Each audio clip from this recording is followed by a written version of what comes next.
The other day, I went to McDonald's to claim my free coffee since I've completed. I have a completed coffee fidelity card. When I when I go to McDonald's, it is always at the same time at the drive-thru, so it's always the same girl at the till. However, when I came to give her my free coffee coupon, she said I could keep the coupon, and she still gave me the free coffee. Fuck yeah. Oh, this is a good one. Can I use my coupon given that the girl knows I've already tried to claim it? Do I have to go to an out-of-town McDonald's to claim it? Or have I entered an infinite free coffee loophole? And that's from the most caffeinated Munch Squad member in Montreal, where apparently they have McDonald's. Do not drive any amount of distance above normal to get a free 99-cent coffee. It will not. It doesn't work out. It does not. Financially speaking, as your financial advisor, yeah, don't do this. The amount that you would spend on gas, or as you say in Montreal, petrol, it doesn't. It's not. You may as well drink the petrol at that point. It's just not. It's not cost effective. I do really like this question though, because it sounds like you've discovered like a way to tie a string around your completed coffee fidelity card, and then when you hand it in and they're like about to like put it in the register, you yank the string and it's back out in your hand and you still get that coffee and nobody's the wiser. Here's what you're gonna have to. You're gonna have to do this. You're gonna have to collect a bunch of empty coffee, like McDonald's coffee cups, pile them in the seat next to you, and then like 2 days later, pull out the coupon again. At which point they'll have no choice but to believe you. Or else, where did you get all those empty cups? No, such an elaborate con. Elaborate ruse. My first thought when I thought this was, that's a very nice thing that she did for you. That's very kind. But the more I think about it, you have to drink McDonald's coffee every day. It's really the least. McCafe is fine. Can we not? With our we live leaders? in a country with Tim Hortons everywhere. Every 10 feet, there's a Tim Hortons. In your car, there's a Tim Hortons. There's a Tim Hortons. Open your dashboard. Open your glove compartment. There's a little Tim Hortons in there. Are you just going to McDonald's and getting a coffee through the drive-thru? That's where I'm struggling with it. They're probably getting.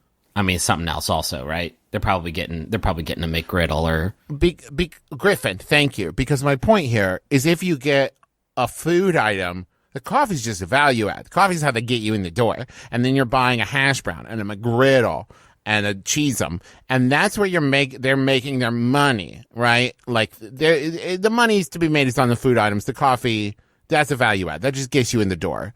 So, like, you keeping that coffee fidelity card guarantees you coming back to McDonald's one more time. Literally, so this is win-win for everybody, I would say, in this scenario. Make a point that the opposite of what my brother just said is true. Fast food chains make their money on the drinks, and Travis is a liar. Maybe here in the US of A. In Canada, we do things a little different. Hi, I'm Travis Agroy for Canada. Did y'all ever grown up? I haven't even said the funny thing yet, dog. Y'all grown up ever wish you had a fast food friend? Because it sounds like you've got a genuine fast food friend on your hands. And when I lived in the West Virginia building, I ate pretty much every dinner at the Wendy's.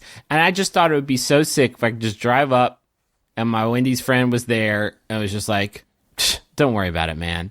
And I would get my spicy chicken sandwich, and it would not be a big deal. Don't worry about it, man. Griffin, it's me, your fast food friend. Get out of here. Come on. Your money's no good here. I'm your fast food friend. Griffin, I love this sitcom you're building when fast food friend gets fired for giving away free chicken sandwiches. They wouldn't, and has though. to come live with you. No, they wouldn't. They deal out so many chicken sandwiches there. They deal out so many spicy boys that in this Wendy's. Nobody's going to notice that my friend hooked me up with one. Like, no, there's a 0% chance of that. Also, I think everybody working at that Wendy's, everybody working at any fast food place knows, like, you can have 5 drive-through buddies that you can hook up, and it's not a big deal. That's written into the Wendy's budget. Like Dave Thomas came up with that and was like, just you got 5 drive-through buddies, don't worry about it. Just slide them some chicken sandwiches and it's not a big deal. It's on me, Dave, and he smiles real big. What if you overlap with a different fast food buddy? Like they walk over and see another drive-through worker slipping you a free spicy chicken friend, and they're like, "Whoa, what's this? I thought I was your drive-through buddy. I thought you're double dipping. What the fuck, Griffin? I would never do that. I would never cheat on my fast food friend. There's no way I would do that because I'm not greedy. I just want free spicy chicken sandwiches at my Wendy's that I go to, and it's not even about the money. It's just like, oh, nice, thanks. You know, it's like cool. It's like having a cool like confidant. I just had the amazing realization that at some point in human history, and probably at some point every day, someone has pulled up to a fast food drive-thru and said like, "Hey, yo, can I speak to Dillip, please? Can you put my man Dillip on the line, please?" Yeah. And that probably happens, right? You probably Dillip's not here. Oh, no, okay, never mind. Bye. Do you guys, when you're getting fast food, you're at the Bill Miller's barbecue and you've just ordered your pulled pork sandwich and you're ready to pull through and go up. And this is literally every time I go, and I don't eat that much fast food, but it's literally every time it happens, I have this thought. I'm starting to leave the sign the big glowing sign that's like, here's what kind of days you can have. Do you want to have a pulled pork day or a po' boy day, or it's up to you? I always have this moment as I'm pulling away from the sign towards the window of, I hope nobody passes me. I hope nobody drives around me and takes my spot in line and gets my food, and then I get the person behind me's food. How do they keep track of it? How do they keep track of it? But also, I just worry about it's because sometimes if somebody like I guess changes their mind in the Bill Miller's line, which is like unthinkable to me, where they just like fuck this, I'm out of here, and so they drive and they pass you on the right as they go to leave. I have this every time I see somebody passing me on the right in the drive-thru. I think like, food pirates, get them! They're just gonna take my food. 100% of the time, I think it's a food pirate situation. I have before been in the drive-thru, ordered my food, and then as I was pulling up, realized, hey, I don't have my wallet. And then just dipped. And you fucked up the whole queue, as we say up here in Canada. Thing. Just like really goofed up the whole thing. We're supposed to go in and wash dishes? Yeah, like Pee-wee's Big Adventure. Do you think when that happens, the next person pulls up and they're like, this isn't your order, right? And they're like, no, like, would you like to pay for this one too? Would you like both orders? Because now we got this extra one, and if you don't buy it, it's just going to be sitting here all day. I would love to hear a story about whether that particular act of food crime has been perpetrated, of somebody just like waiting for you to place your order and then fucking Tokyo drifting, 360 spinning, Gymkhana style, getting that car right in front of your fucking car. And you're like, hey, wait a second. And then they get your Whopper Jr. and they like flip you off out of the window and like, fuck you, nerd. Got your Whopper Jr. and they drive off. And you pull up to the window like, sorry, it's our last Whopper Jr. We're out. So fucking sick. We're closing down now. Got to shut down. Ran out of beef patties. Justin, have you ever considered, when you have forgotten your wallet, going back later that afternoon and be like, hey, sorry about that. Forgot my wallet. Do you still have it? You still hold it for me? Travis, by that afternoon, like literally everyone who's ever worked there has already been fired or quit. And it's change management twice. Because of what you did? I think this is also a good situation, though. I mean, you got to make the lemonade, or you pull up and you're like, I don't have my wallet. What's your name? And they're like, Micah. And you're like, Micah, you ever wanted to be somebody's fast food friend? And then maybe this is the I don't have Micah. I don't have the money, but I really, really want that sandwich. Is there any like? What if you just slide it to me? Micah's like, yeah, you're funny. All right. I am. That's part of one of the things I can offer as your friend. I'm funny. I do lots of jokes for you. You like jokes? I don't have money. I have jokes. I'm a good friend, and you're hand him a thumb drive loaded with podcasts.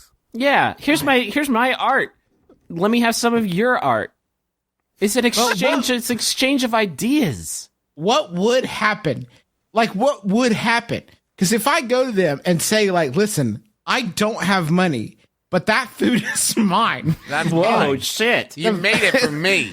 You made it for me, and like the value is depreciating as we sit here and talk about this. Like you're wasting time.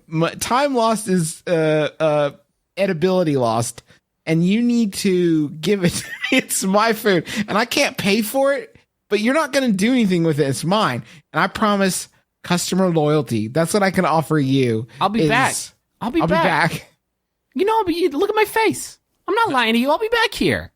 I'll do an upcharge if that's what it takes. God, I just Look at all want these empty cups in my seat. You can trust me. This isn't, and again, this has nothing to do with money, and I don't want to exploit like fucking hardworking fast food workers. That's not what this is. It's just, I just want a fast food friend. Like that's it. That's it.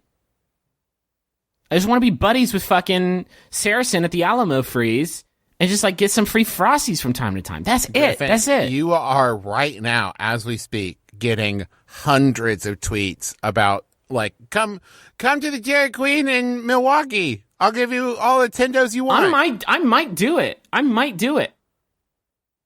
It's not, and it has nothing to do with the money. I just want to know what that feels like to have a fast food friend like Saracen at the Alamo Freeze.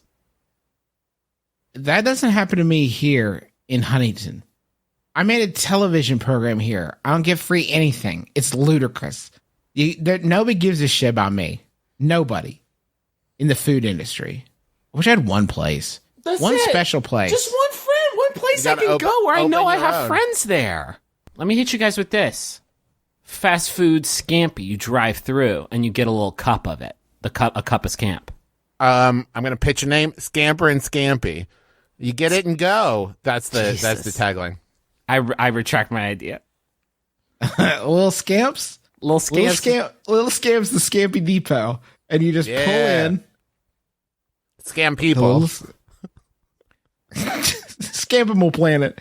Listen, this is stupid. Listen, it's the end of the podcast, and that can only mean one thing. Shrimp gun. And it's a gun they fucking fight. You pay $5. There's a little slot, and you drop $5 in it, and then you drive out to the window, and they shoot you with a gun that shoots Scampi out of it through your fucking window. And it's the fastest drive-through line ever. There's no stopping. If you stop, you're removed from the line, and you don't get your Scampi. It's like those trains. It's those trains where you pull the line, it just dumps water into that one container. It's like that, but with Scampi and in your sunroof. I'm talking about. Modified car wash that you open up all your windows in your sunroof and you pay, and if we're doing this much volume, I think this is $50, and you fucking drive through and you just like, instead of hot soapy wax, it's just like and you end up with a bunch of shrimp in your undercarriage. You end up with shrimp fucking everywhere. Are you kidding me? If you're getting a multi-directional shrimp blast. What if you had a fast food restaurant that was extremely long but extremely narrow? So you ordered at one window, and then the theme of the restaurant was gun it. So like after you order your food, they're like, okay, and punch it. And after you punch it, you cannot slow down, you cannot stop, or you don't get your food.